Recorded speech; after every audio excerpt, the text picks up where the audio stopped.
Hi, and welcome back to Temple Baptist Church Online Devotion. I'm glad that you're with me today. Today's devotion is entitled Beauty Under His Direction, Beauty Under God's Direction. And this comes specifically from the first part of verse 11 in chapter 3. But let me begin in verse 9, and I'll read down through verse 13. It says, "What profit has the worker from that in which he labors? I have seen the God-given task with which the sons of men are to be occupied. He has made everything beautiful in its time. Also, he has put eternity in their hearts, except that no one can find out the work that God does from eternity or from beginning to end.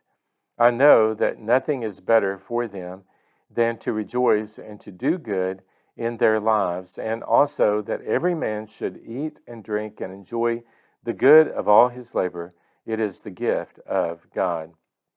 And so let's go back to verse 11. That first sentence there, if you've got the New King James Bible, that first sentence in verse 11 says, "He has made everything beautiful in its time." Let me break that down for you just a little bit.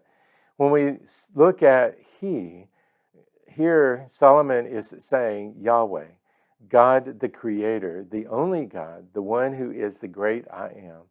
He is the one who is sovereign over all things.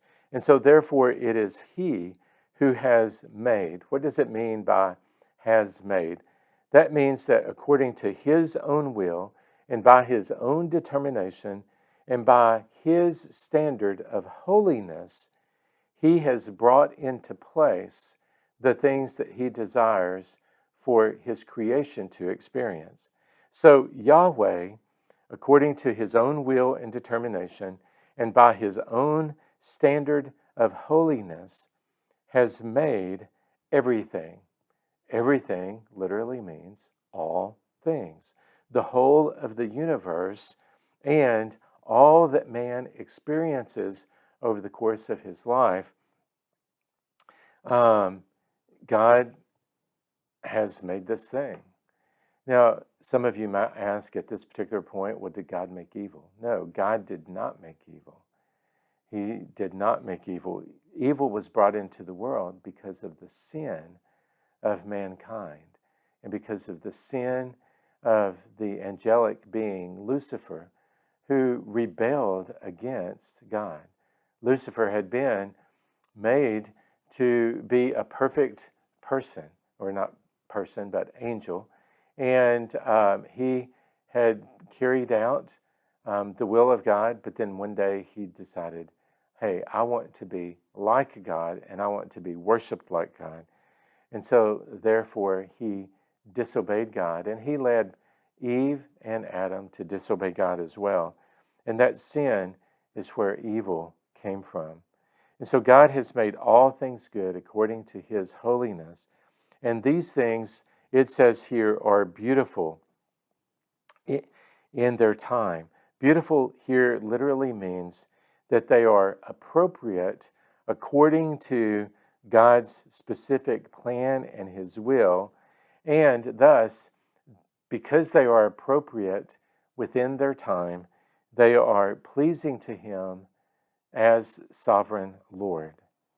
So Yahweh has brought everything into place according to His standard of holiness, in its appropriate time and in its appropriate way. And within that time, it is the appointed time, so that God has appointed these things to pass. What things are we talking about? Well, we're talking about the things that are listed there from verse 2 down through verse 8. And so God has moved and worked, and He has brought all of these things about for His creation. And according to His will, these things are beautiful in His sight. The Bible tells us that there is beauty in holiness. There's no beauty in evil, but there is beauty in holiness. Everything that God has created and brought to pass has been done out of His holiness, and it was all seen as perfect.